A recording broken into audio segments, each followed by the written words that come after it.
हाँ sorry sir sorry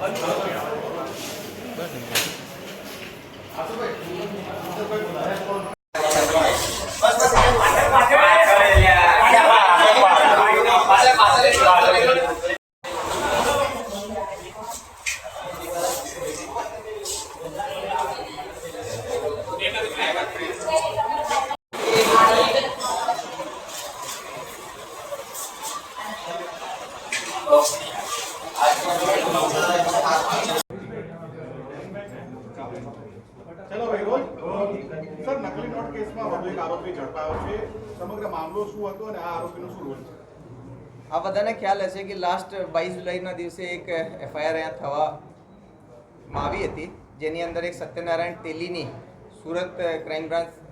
સાથે એક ઓપરેશન પાર પાડવામાં આવેલ હતો અને સત્યનારાયણ તેલીની ધરપકડ કરવામાં આવેલ હતી લગભગ 1,59,500ની નકલી જે કરન્સી છે એ એનાથી રિકવર કરવામાં આવેલ હતી આ કેસની જે ફર્ધર તપાસ કરવામાં આવેલ તો એક તાહિર નામના આરોપીનો નામ જાહેર થયેલ હતો જે કે મૂળ માલદા વેસ્ટ બંગાળનો રહેવાસી છે એ આરોપી ઉપર એક ટીમ બનાવવામાં આવેલી જેમાં એસપી કે સિદ્ધાર્થ અને વિરજીત હતા અને વાયરલેસ પીએસઆઈ હેમંત નીનામા હતા આ તાહિરના જે નયા આઈડેન્ટિફાયર્સ છે ફોન નંબર્સ વગેરે આઈડેન્ટિફાઈ કરવામાં આવેલા અને એક ટીમ જેમાં police inspector CH Panara head constable Sureshbhai Galiya અને પોલીસ કોન્સ્ટેબલ અંજુમ શેખને ત્યાં માલદા મોકલવામાં આવેલ અને મને હર્ષ થાય છે કે ભાઈ એ જે ત્રણેયની એક નાની ટીમ હતી એ ના કેવલ તાહિરને ત્યાં આઈડેન્ટિફાઈ કર્યા આજે બહુ ગીચ વિસ્તારવાળો એરિયા હતો એમાં એ લોકોએ જેટલી પણ આપણી ઇન્ટેલિજન્સની અને ઓપરેશનલ સ્કિલ હોય છે એનો ઉપયોગ કરીને એને ત્યાંથી ડિટેન કરીને ટ્રાન્ઝિટ વોરંટ ઉપર અહીંયા લઈને આવ્યા છે એ તાહિર જે છે એ ફેક કરન્સીનો મોટો એક પ્લેયર છે 2018માં પણ ATS ખાતે એક ગુનો દાખલ કરવામાં આવેલ હતો જેની તપાસ પાછળથી NIAને ટ્રાન્સફર થયેલ હતી એ કેસમાં પણ આ આરોપીને સજા પડેલ છે અને આ આરોપી ત્યારથી 2023માં પેરોલ જમ્પ કરીને વોન્ટેડ થઈ ગયેલો હતો આ સિવાય 2025માં સુરત શહેરમાં પણ એક FICનો કેસ દર્જ થયેલ હતો એમાં પણ આ આરોપી વોન્ટેડ છે અને ત્રીજી વખત આ કેસમાં પણ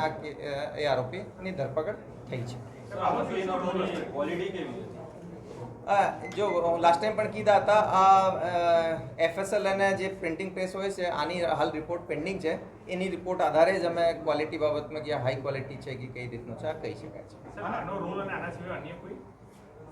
આના સિવાય બીજા આરોપીઓનો રોલ ખુલી શકે આજે એનો ગાંવ છે એ બાંગ્લાદેશ બોર્ડરથી બહુ નજીક છે પ્રાઇમા ફેસી એના સ્ટેટમેન્ટમાં આવો છે કે ભાઈ એવા એજન્ટ્સ જે કે બોર્ડર પારથી આ કરન્સી લાવતા હોય એવા એજન્ટ્સ જોડે એના કોન્ટેક્ટ છે એના મારફતે આ કરન્સી અહીંયા લાવતો जो पिछले केस के बारे में आप बता रहे थे उसमें जो इनिशियली आपने 4 लोगों को गिरफ्तार किया था क्या उनके ट्रेल से आप और लोगों को भी सर्च करने के प्रोसेस में है